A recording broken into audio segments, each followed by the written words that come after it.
A paz do Senhor, amados irmãos, mais uma vez estou aqui e desejo partilhar brevemente, se conseguir, um bocadinho sobre a Páscoa. Nós estamos a celebrar o momento, nós estamos a celebrar a festa e para nós, os cristãos, significa muito este dia, além do dia de Natal, que é o nascimento de Cristo. Este é, sem dúvidas, o mais importante dia para nós. Lembramos que foi num dia como este que Jesus Cristo morreu numa cruz. Mas vamos lembrar muito bem o que é Páscoa. Eu tenho visto alguns posts nas redes sociais, as pessoas já se corrigirem. Não, hoje é dia da paixão de Cristo, domingo é que é Páscoa. Não, hoje é Páscoa, domingo é ressurreição, etc, etc. Vamos tentar falar um bocadinho sobre isso. Primeiro, vamos lá olhar qual é que era o pano de fundo. O pano de fundo da Páscoa. Páscoa é uma celebração que já existia. Foi instituída lá no Êxodo, quando o povo de Israel sai do Egito. Então, o pano de fundo qual é que era? Israel era escravo no Egito.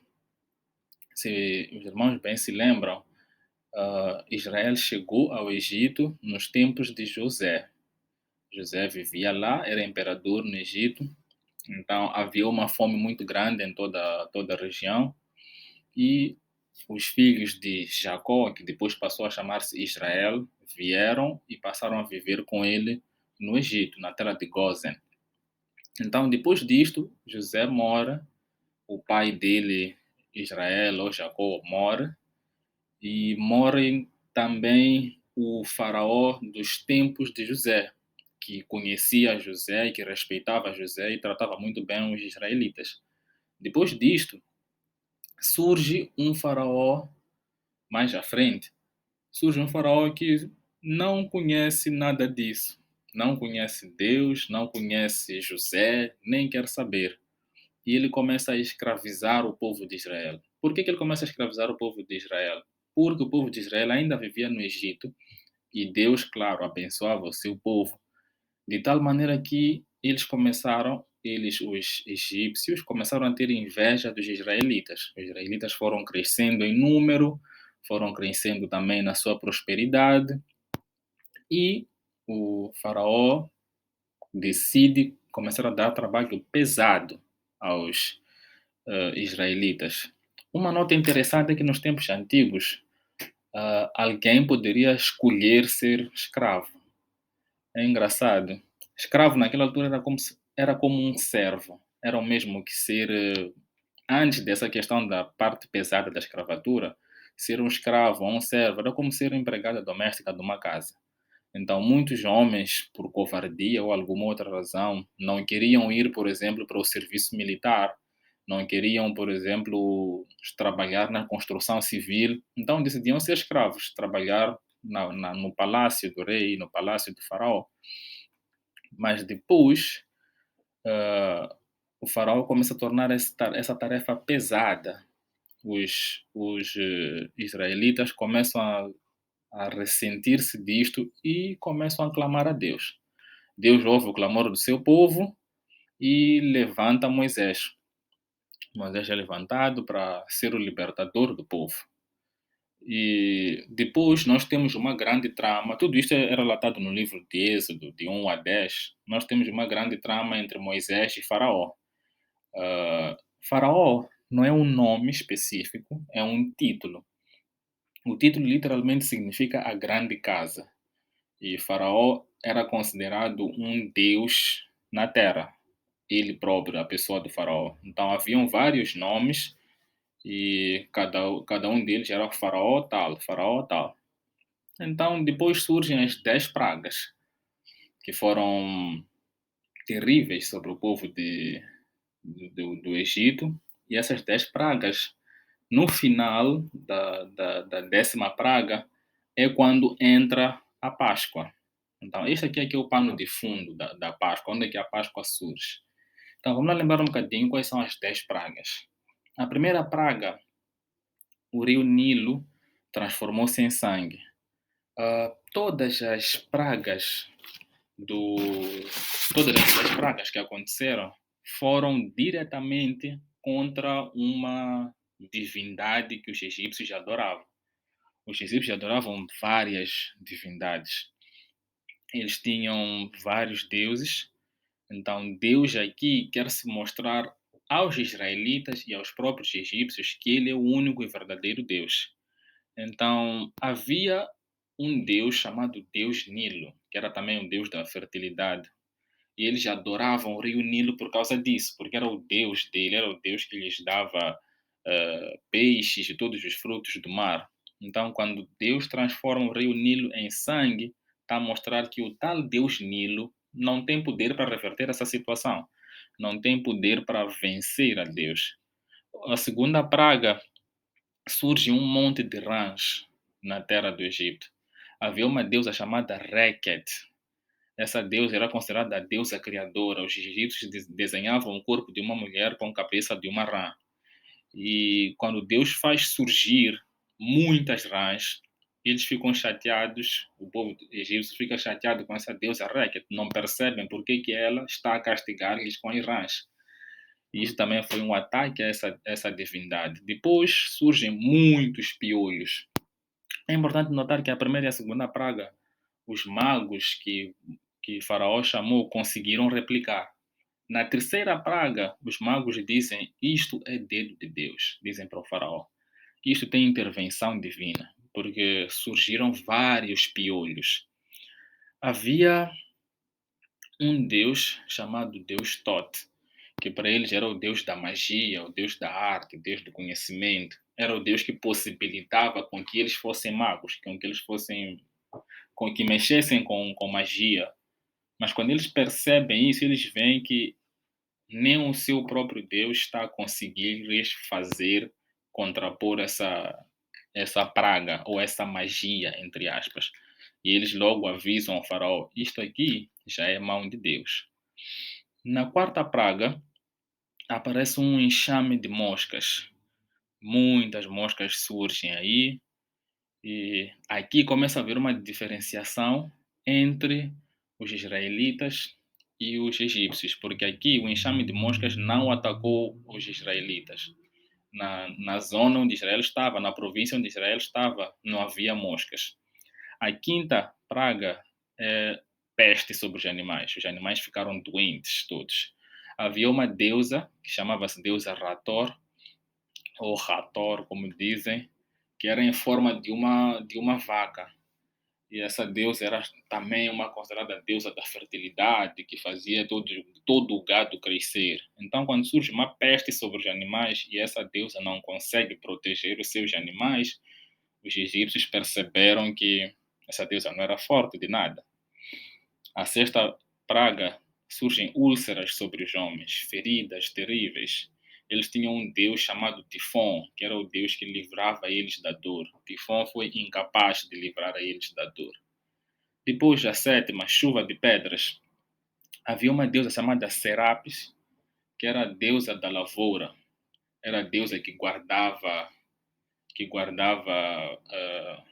toda a agricultura do povo egípcio. E o povo egípcio vivia basicamente da agricultura. E quando chovem pedras, a deusa não consegue proteger desta chuva. Aquilo que sobrou das pedras que caíram, surgiram gafanhotos na oitava praga, que destruíram toda a vegetação. Novamente, a deusa Serapis não conseguiu fazer nada. Depois chegamos à nona praga, que era uma das mais terríveis, na minha opinião, em que a Bíblia descreve que houve uma escuridão total. E houve uma escuridão tal que a Bíblia diz que era possível apalpar a escuridão. Uma escuridão tão densa que era possível pegar a escuridão. Isto aqui era muito significativo porque havia uma divindade chamada Opep ou Apophis. Opep ou Apophis, que era em forma de uma serpente. É por isso que os faraós tinham um colar e no turbante que usavam na cabeça, na coroa, também tinha uma forma de serpente, que era para mostrar o poder dessa deusa e a intimidar as outras pessoas. Era a chamada serpente do mal. Era a única divindade de todo o Egito que era proibido o seu culto. Ninguém devia cultuar essa divindade. Era tão má, tão má, tão má, que todos os outros deuses se juntavam para lutar contra essa tal divindade. Então, o que as pessoas achavam na altura? Que durante a noite e durante o dia estava lá o deus Ra, que era o deus Sol, iluminava com o sol, e durante a noite era preciso que todos os deuses se juntassem para lutar contra essa serpente do mal, contra essa apófise. E quando o dia seguinte surgia, eles entendiam que venceram, que a luta foi vencida. Quando Deus faz com que haja uma escuridão total por cerca de 3 dias, eles, na mente deles, pensaram que todos os seus deuses em conjunto perderam. Era essa a mensagem. Todos os vossos deuses perderam, e essa era a nona praga. Era suposto, na minha opinião, parar por aqui, mas Faraó, mesmo assim, não resistiu. E aqui, mais uma vez, no lugar onde os israelitas estavam, havia luz, não houve escuridão. Era normal ele se render aqui mesmo. E uma correção, o Deus da escuridão também era chamado de Set, Deus das trevas. Então, era suposto a coisa terminar por aqui, mas não terminou. A 10ª praga foi a morte dos primogênitos. Primogênito é primeiro filho dos seres humanos, dos animais, de tudo. Todos os primeiros filhos morreram. Se esse primeiro filho já tinha 40 anos, 50, morreu. Então já dá para imaginar o luto que foi. Foi uma coisa terrível. E é depois daí que o povo sai e celebra a Páscoa. Então nós temos aqui a passagem da Páscoa, que é Êxodo 12, de versículo 3 a 11, que diz: Falai a toda a congregação de Israel, dizendo: Aos 10 deste mês, tome cada um para si um cordeiro segundo as casas dos pais, um cordeiro para cada família. Mas se a família for pequena para um cordeiro, então tome um só o seu vizinho perto de sua casa, conforme o número de almas, cada um conforme ao seu comer. Fareis a conta conforme ao cordeiro. O cordeiro ou cabrito será sem mácula, um macho de 1 ano, o qual tomareis das ovelhas ou das cabras, e o guardareis até o 14º dia deste mês, e todo o ajuntamento da congregação de Israel o sacrificará à tarde. E tomarão do sangue e poluão em ambas as ombreiras e na verga da porta, nas casas em que comerem. E naquela noite comerão a carne assada no fogo, com pães ázimos, com ervas amargosas a comerão. Nada comereis dele cru, nem cozido em água, senão assado no fogo, a sua cabeça com os seus pés e com a sua fressura. E nada dele deixareis até amanhã, mas o que dele ficar até amanhã queimarás no fogo. Assim, pois, o comereis, os vossos lombos cingidos, os vossos sapatos nos pés e o vosso cajado na mão, e o comereis apressadamente. Esta é a Páscoa do Senhor. Então, os israelitas tinham que comer um cordeiro e deviam comer com praticamente vestidos, com sapatos atados, prontos para sair. Deviam comer apressadamente. E é aqui onde vem essa questão dos pães asmos. Na altura, os israelitas, quando celebravam a Páscoa, o primeiro dia era o dia da Páscoa, né, que era sexta-feira, e do sábado em diante, mais 7 dias, era dia dos pães asmos, que comiam pão sem fermento. Pão asmo é um pão que não teve tempo de fermentar, que não teve tempo de crescer. Isso literalmente significava que as pessoas deviam comer aquele pão às pressas. O que isso significa para nós? Significa que nós devemos sair do Egito às pressas, devemos sair do mundo, devemos sair das trevas em que nós estamos a correr às pressas. Não devemos perder mais tempo na vida incorreta que nós podemos estar a ter, devemos sair de lá às pressas. E depois vem aqui a passagem da Páscoa, propriamente dita. E eu passarei pela terra do Egito esta noite e ferirei todo o primogênito da terra do Egito, desde os homens até os animais, e em todos os deuses do Egito farei juízos. Eu sou o Senhor. E aquele sangue vos será por sinal nas casas em que estiverdes. Vendo eu o sangue, passarei por cima de vós, e não haverá entre vós praga de mortandade quando eu ferir a terra do Egito. Páscoa vem do termo hebraico pesar, que significa passar por cima. A passagem diz: E aquele sangue vos será por sinal nas casas em que estiverdes. Vendo eu o sangue, passarei por cima de vós. Então, esse passar por cima é que é a tal Páscoa. Há uma coisa interessante que aconteceu aqui. Deus diz para que coloquem sangue daquele cordeiro que eles iam matar, colocar o sangue no umbral das portas. O umbral das portas são estas partes laterais da porta. Estas partes laterais da porta e a parte de cima. Eles deveriam colocar sangue ali em cima. Havia uma crença egípcia, os egípcios dentro da sua casa tinham duas portas. Uma porta verdadeira, que é por onde as pessoas entravam e saíam, e uma porta falsa, que era como se fosse um desenho de porta, mas que não dava em lugar nenhum, não abria nem fechava. Porque eles acreditavam que quando a pessoa morresse, poderia decidir voltar ao mundo dos vivos, então eles faziam uma falsa porta para que a pessoa não entrasse novamente na sua casa. Crença que eles tinham. Então, nos umbrais das portas, os egípcios também escreviam várias petições aos seus deuses a pedir proteção para as suas vidas. Então, uma das coisas que Deus está a fazer quando manda colocar sangue no umbral das portas, além do simbolismo óbvio que nós já conhecemos, que aquele sangue significa o sangue do Cordeiro, o sangue de Jesus, e é por causa do sangue de Jesus que nós somos protegidos, mas aquilo também significa que o sangue de Jesus, ou o sangue daquele Cordeiro, ou aquele sangue, tinha que cobrir, isto é, tapar, apagar, inutilizar toda aquela crença que eles tinham nos deuses antigos.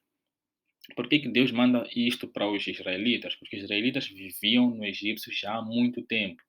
Então era normal que eles estivessem já contaminados com a forma de estar do Egito. Já tinham alguns costumes dos egípcios. Tanto que quando Jacó morre e faz-se o funeral dele, o povo ao redor, quando viu os israelitas a chorarem, disseram que este pranto é pranto dos egípcios. Então já havia uma semelhança muito grande entre os egípcios e os israelitas. Então aqui a mensagem que nos fica é, claro, renúncia. Temos que renunciar a todos aqueles deuses e esperanças que nós temos, que em nada nos irão salvar. E vamos dar um pulo bem grande e falar da Santa Ceia.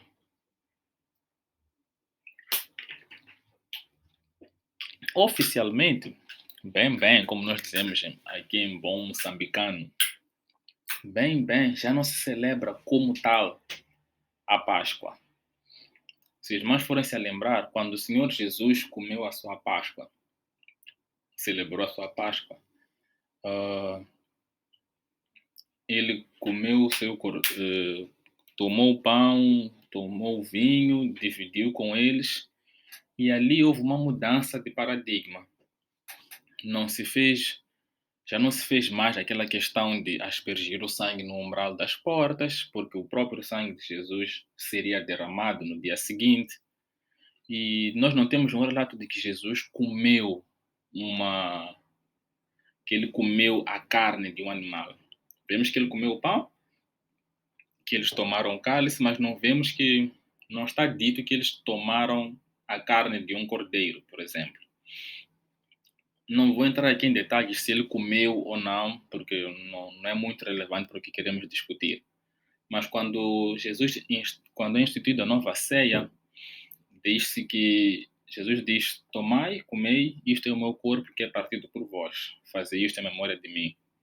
E depois Jesus diz: tomai e bebei, isto é meu sangue, é o cálice do Novo Testamento no meu sangue, fazei isto todas as vezes que beberdes em memória de mim. Então, daqui para frente, já não se faz sangue no umbral das portas, já não é preciso matar um cordeiro, porque o cordeiro de Deus, que é Jesus Cristo, já morreu, e morreu uma vez só. Então, Paulo, quando está a falar nessa passagem que estamos a ler, já está nos a dizer que agora a ceia é o próprio corpo de Cristo. É partir o pão e o cálice. Então, há um novo paradigma que é instituído aqui. Qual é esse novo paradigma? Os judeus não bebiam sangue. Tinha uma passagem que dizia porque toda a carne a vida de toda a carne é o seu sangue. Então não se podia beber sangue. Quando Jesus aparece e diz: comam o meu corpo e bebam o meu sangue, isso entra em choque muito grande com eles, porque eles sabiam que não, todo aquele que comer a carne e seu sangue será eliminado. Mas Jesus vem e lhe institui uma nova forma de pensar. Então, mais uma vez, a palavra-chave é renúncia. Os israelitas tiveram que renunciar primeiro às suas raízes egípcias, à sua forma de viver do Egito, e depois às suas próprias raízes judaicas, em alguns aspectos, com muitas aspas aqui digo, no sentido de que antes eles faziam a Páscoa de um jeito, agora são instruídos a fazer a Páscoa de um outro jeito. Agora eles têm que renunciar às suas raízes do Egito. Nós aqui podemos adaptar e dizer nossas raízes egípcias são aquelas nossas raízes do mundo mesmo, nossa raiz pecaminosa. E as nossas raízes judaicas podemos dizer que são aquelas nossas raízes como cristãos mesmo, porque apesar de sermos cristãos, ainda tem muito hábito, muito preconceito que a gente tem. Mesmo sendo crentes, nós às vezes olhamos para irmãos de outras igrejas como se fossem errados, como se a nossa igreja fosse a certa, julgamos os nossos irmãos, achamos que a forma deles de fazer as coisas não é a mais correta, que a nossa é que é. Nós aqui somos como esses judeus que diziam: ei, não, nós não podemos beber sangue, mas Jesus está a dizer: tomem este vinho, ele é o meu sangue. E então é preciso renunciar às nossas duas raízes, as nossas raízes mundanas e aquelas nossas raízes tradicionalistas cristãs que nós temos, que não estão muito corretas. Essa é a grande mensagem da Páscoa: renúncia, e que Jesus veio, de facto, passou por cima de todo o nosso pecado e trouxe salvação a todos nós. Então, desta forma, desejo a todos uma feliz Páscoa. Verdadeiramente, o dia da Páscoa, como tal, a celebração da Páscoa era feita na sexta-feira, antes do sábado. O domingo é, de facto, o domingo de ressurreição. Mas não tem problema, nós não nos preocupamos muito com a questão de nomenclaturas, não nomenclaturas. Se alguém me desejar feliz Páscoa no domingo, vou aceitar. Quando a pessoa diz feliz paixão de Cristo, está se a referir à morte de Cristo em específico. Então, também não tem problema, a gente vai entender. Se me disseram feliz Páscoa no sábado também, não tem nenhum problema. Então, se essa mensagem foi boa para si, por favor, subscreva-se, deixe o seu like, partilhe, comente e que Deus o abençoe ricamente.